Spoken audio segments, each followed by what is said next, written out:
दोस्तों, तो इस वीडियो में बात करेंगे यूनिमेस एरोस्पेस आईपीओ के बारे में। तो जानेंगे कि आईपीओ की लिस्टिंग वाले दिन आपकी क्या स्ट्रेटेजी होनी चाहिए। इसको लॉन्ग टर्म के लिए होल्ड करना है या फिर इसमें भी प्रॉफिट बुक करके एग्जिट करना है। तो चलिए वीडियो को शुरू करते हैं। लेकिन इससे पहले कि मैं वीडियो को शुरू करूं, अगर आप इस चैनल पर पहली बार विजिट कर रहे हैं या फिर आपने चैनल अब तक सब्सक्राइब नहीं किया है तो चैनल को सब्सक्राइब कर लें और वीडियो को भी लाइक कर दें। यूनिमेस एरोस्पेस आईपीओ की लिस्टिंग 31 दिसंबर को होने वाली है, यानी कि ट्यूसडे को आईपीओ की लिस्टिंग होने वाली है। आईपीओ में बुकिंग प्राइस 785 रुपये है और 19 शेयर्स का लॉट रखा गया है। आईपीओ के साइज को देखें तो ज़्यादा बड़ा आईपीओ नहीं है, मात्र 500 करोड़ का ये आईपीओ है, जिसमें 250 करोड़ के फ्रेश इशू थे और 250 करोड़ का ऑफर फॉर सेल भी था। अब मेन बोर्ड आईपीओ है तो कंपनी बीएसई और एनएससी के ऊपर लिस्ट होने वाली है। अब इस कंपनी के बिजनेस के बारे में बात करें तो ये कंपनी एरोस्पेस, डिफेंस, एनर्जी और सेमीकंडक्टर इंडस्ट्रीज के लिए कई तरह के जो कॉम्प्लेक्स टूल्स होते हैं तो वो कंपनी बनाने का काम करती है। अब तक बात करें तो इस कंपनी की टूलिंग और प्रिसीजन कॉम्प्लेक्स के अंदर 2999 एसक्यूएस देखने को मिल जाता है, यानी कि स्टॉक कीपिंग यूनिट्स देखने को मिल जाते हैं। और वहीं पर अगर प्रिसीजन मशीन पार्ट्स कैटेगरी की बात करें तो अब तक इसके 760 एसक्यूएस देखने को मिल जाते हैं। और कंपनी के अगर बिजनेस को देखें तो ग्लोबली इनका बिजनेस देखने को मिल जाता है, यानी कि इंडिया से बाहर भी कंपनी अपने प्रोडक्ट सप्लाई करती है। तो कंपनी करीब 7 कंट्रीज के 26 से ज़्यादा कस्टमर्स को अपने प्रोडक्ट सप्लाई करती है। कंपनी के अगर प्रोडक्ट को देखें तो कंपनी यहाँ पर एरो इंजन टूलिंग, तो इसमें कंपनी ऐसे प्रोडक्ट बनाती है जो कि इंजन की लिफ्टिंग के लिए या बैलेंसिंग के लिए यूज किए जाते हैं। सेकेंड हो जाता है एयर फ्रेम टूलिंग, तो यहाँ पर company lateral spare assembling, drill, jig, तो इस तरह के पार्ट्स बनाती है। थर्ड नंबर पर आपको प्रिसीजन पार्ट्स देखने को मिल जाते हैं, तो इसके अंदर कंपनी मिसाइल कंपोनेंट्स बनाती है। और फोर्थ में आपको प्रिसीजन सब सिस्टम देखने को मिलता है, तो यहाँ पर कंपनी रॉकेट आर्म जैसे प्रोडक्ट बनाती है। तो कंपनी के अगर बिजनेस को देखा जाए तो काफ़ी शानदार बिजनेस है और कंपनी देखा जाए तो एक नीश सेगमेंट में आपको काम करते हुए देखने को मिल जाती है। तो ये कंपनी डिफेंस, एनर्जी, सेमीकंडक्टर इसके अंदर आपको काम करते हुए देखने को मिल जाती है, यानी कि लॉन्ग टर्म में भी देखा जाए तो काफ़ी अच्छी इसमें ग्रोथ अपॉर्चुनिटी है। और गवर्नमेंट का भी इस तरह की जो कंपनी है इनके ऊपर आपको खास फोकस देखने को मिल जाता है, क्योंकि गवर्नमेंट का भी आत्मनिर्भर भारत का नारा है। तो इस तरह की कंपनियों को गवर्नमेंट से भी सपोर्ट मिलता है, यानी कि ओवरऑल देखा जाए तो काफ़ी शानदार बिजनेस है। अब कंपनी के अगर फाइनेंशियल को देखें तो ईयर ऑन ईयर कंपनी का एसेट इंक्रीज हो रहा है। अगर इसके रेवेन्यू को भी देखें तो रेवेन्यू भी साल दर साल बढ़ते हुए देखने को मिल रहा है। तो फाइनेंशियल 22 में कंपनी जहां मात्र 37 करोड़ का रेवेन्यू जनरेट कर रही थी, वो फाइनेंशियल 24 के अंदर देखें तो 213 करोड़ हो चुका है। और फाइनेंशियल 25 के 2 क्वार्टर में देखें तो 127 करोड़ से ज़्यादा का रेवेन्यू है। कंपनी के अगर प्रॉफिट को देखें तो ईयर ऑन ईयर कंपनी काफ़ी अच्छे प्रॉफिट भी जनरेट कर रही है। फाइनेंशियल 22 में कंपनी का प्रॉफिट जहां 3 करोड़ 39 लाख है, 23 में ये 22 से 23 करोड़ के राउंड देखने को मिला और 24 में देखें तो 58 करोड़ से भी ज़्यादा का प्रॉफिट है। और फाइनेंशियल 25 के 2 क्वार्टर में ही देखें तो 38 साढ़े 38 करोड़ से भी ज़्यादा का कंपनी ने प्रॉफिट जनरेट किया है। कंपनी के नेटवर्थ और रिजर्व को भी देखें तो ये भी आपको साल दर साल बढ़ते हुए देखने को मिला है। कंपनी के पास अभी 113 करोड़ से ज़्यादा का रिजर्व है। और अगर कंपनी के ऊपर कर्ज को देखें तो कंपनी के ऊपर ज़्यादा कर्ज नहीं है, 74 करोड़ 71 लाख का कर्ज है। और कंपनी आईपीओ से जो फंड रेज करने वाली है तो उसमें से 40 करोड़ रुपए कर्ज के भुगतान के ऊपर खर्च करेगी, तो आगे कंपनी का कर्ज भी कम हो जाएगा। तो फाइनेंशियल को भी देखें तो फाइनेंशियल भी आउटस्टैंडिंग है। वैसे कंपनी को देखें तो ज़्यादा बड़ी कंपनी नहीं है, 3,992 करोड़ के अराउंड इसकी मार्केट वैल्यूएशन आपको देखने को मिल रही है। वैसे इसके आरओई और आरओसी नंबर को देखें तो दोनों ही शानदार है। डेट टू इक्विटी रेशियो 0.32 का है और आगे ये और कम हो जाएगा। रिटर्न और नेटवर्थ को देखें तो ये भी आउटस्टैंडिंग है और पैट मार्जिन भी शानदार देखने को मिल रहा है। वैसे इस कंपनी के अगर पी मल्टीपल को देखें तो ये कंपनी भी आपको सस्ते प्राइस के ऊपर आती हुई देखने को नहीं मिली है, 64.37 का पी मल्टीपल है। लेकिन कंपनी जिस सेगमेंट में काम कर रही है, डिफेंस से रिलेटेड काम करते हुए देखने को मिल रही है, तो इस तरह की मार्केट में इसकी जितने भी लिस्टेड पीयर कंपनियां देखने को मिल रही हैं वे काफ़ी हाई पी के ऊपर ट्रेड कर रही हैं। तो अगर उनसे कंपेयर करें तो कंपनी सस्ते प्राइस के ऊपर आई है। अब कंपनी का बिजनेस शानदार है, फाइनेंशियल भी आउटस्टैंडिंग है, तो आईपीओ में बम्पर डिमांड भी देखने को मिल गई और हर पोर्शन में डिमांड देखने को मिला।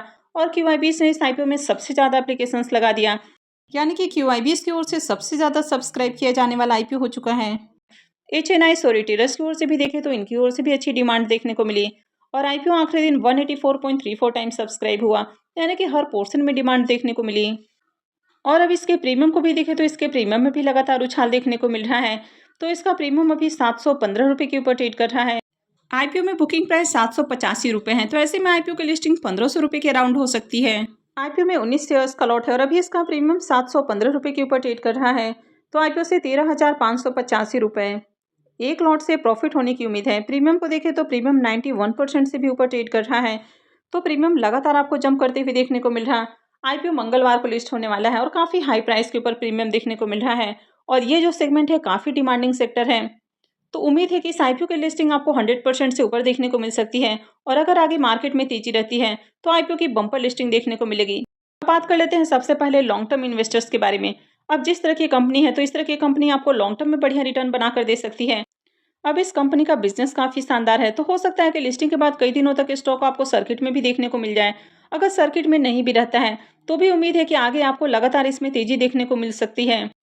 तो अगर आप लॉन्ग टर्म इन्वेस्टर हैं, आपको कंपनी अच्छी लगती है तो आप लॉन्ग टर्म के लिए इसको होल्ड करके रख सकते हैं। अब बात कर लेते हैं उन लोगों की जिन्होंने आईपीओ में लिस्टिंग गेन के लिए अप्लाई किया है। तो अगर आपने आईपीओ में लिस्टिंग गेन के लिए अप्लाई किया है लेकिन ये जो सेक्टर है काफ़ी डिमांडिंग सेक्टर है और अभी ओवरऑल मार्केट भी आपको बुलिश देखने को मिल रहा है।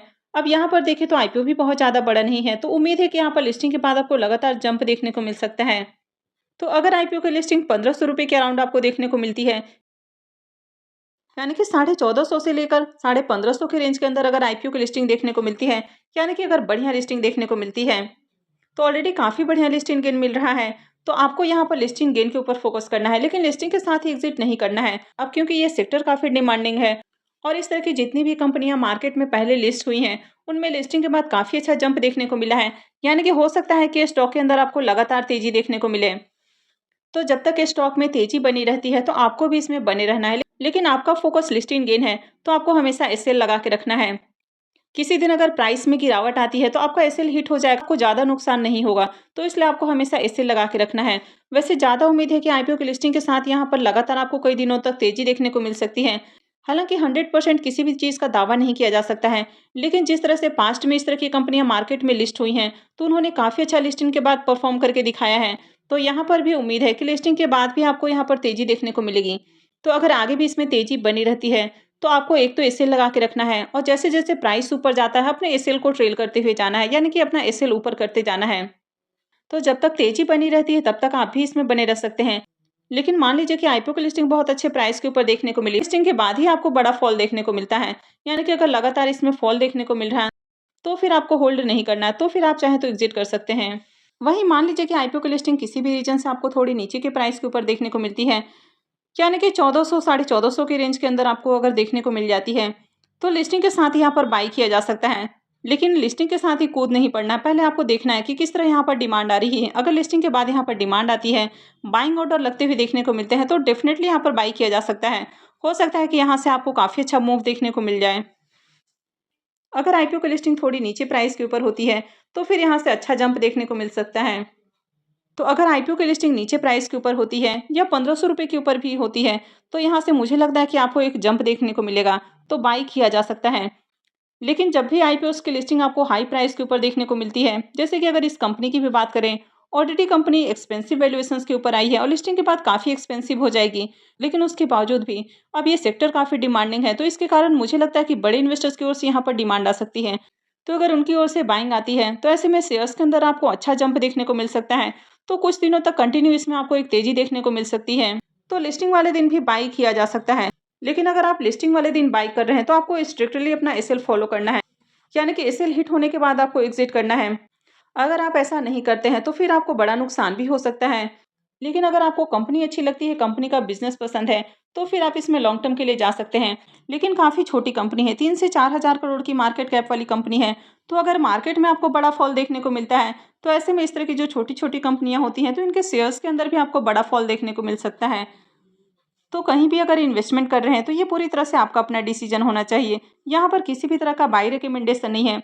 कहीं भी इन्वेस्टमेंट से पहले अपनी खुद की एनालिसिस भी जरूर करें और अपना रिसर्च करने के बाद ही कहीं भी इन्वेस्टमेंट करें।